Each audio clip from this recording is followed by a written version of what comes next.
Zone കലോത്സവത്തിലെ സംഘർഷത്തിൽ 10 SFI പ്രവർത്തകർക്കെതിരെ കേസെടുത്ത് police. KSU നേതാവ് ഷാജിയുടെ പരാതിയിൽ മാള പോലീസാണ് കേസെടുത്തത്. പെൺകുട്ടികളെ അസഭ്യം പറഞ്ഞു എന്നാണ് പരാതി. ലെവിൻ കെ വിജയനാണ് വിശദാംശങ്ങൾ നൽകുന്നത്. ലെവിൻ, ഏറ്റവും പുതിയ വിവരങ്ങൾ എന്തൊക്കെയാണ്? CCTV ദൃശ്യങ്ങൾ പുറത്തു വന്ന് പോലീസിനെ പ്രതിരോധത്തിലാക്കുന്ന CCTV ദൃശ്യങ്ങൾ പുറത്തു വന്നതിന് പിന്നാലെയാണ് ഇപ്പോൾ കേസെടുത്തിരിക്കുന്നത്. KSU പ്രവർത്തകനായ ഷാജിയുടെ പരാതിയിന്മേലാണ് 10 SFI പ്രവർത്തകർക്കെതിരെ കേസെടുത്തിരിക്കുന്നത്.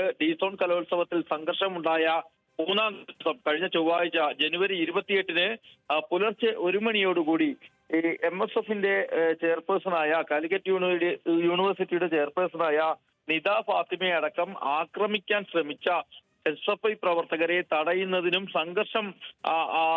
സംഘർഷത്തിൽ ഇടപെടുന്നതിനുമായി അവിടെ എത്തിയ ഷാജിയെ കമ്പിവടി ഉപയോഗിച്ച് മാരകമായി മർദ്ദിച്ച് കൊലപ്പെടുത്താൻ ശ്രമിച്ചു എന്നുള്ളതാണ് പരാതി. ഈ പരാതിയുടെ അടിസ്ഥാനത്തിൽ 10 പേർക്കെതിരെയാണ് കേസെടുത്തിരിക്കുന്നത്. SFI പ്രവർത്തകരായ ആഷിഖ്, റിസ്വാൻ, മഹേഷ്, അഭിനന്ദ്, അതുൽ, അഷ്റഫ്, ഫിഡ്രൽ കാസ്ട്രോ, അനുഷിക്, അതിരുദ്, വൈശാഖ് എന്നിവരായാണ് കേസിൽ പ്രതി ചേർത്തിരിക്കുന്നത്. പക്ഷേ ഏറെ കൗതുകകരമായി നമുക്ക് ഈ കാര്യത്തിൽ തോന്നുന്നത്, ഈ സംഭവം നടന്ന് KSUവിന്റെ ജില്ലാ പ്രസിഡന്റ് അടക്കം റിമാൻഡിൽ പോവുകയും അതോടൊപ്പം തന്നെ SFI പ്രവർത്തകരായിട്ടുള്ള ശരി, ലെവിൻ കെ വിജയനാണ് വിശദാംശങ്ങൾ നൽകിയത്.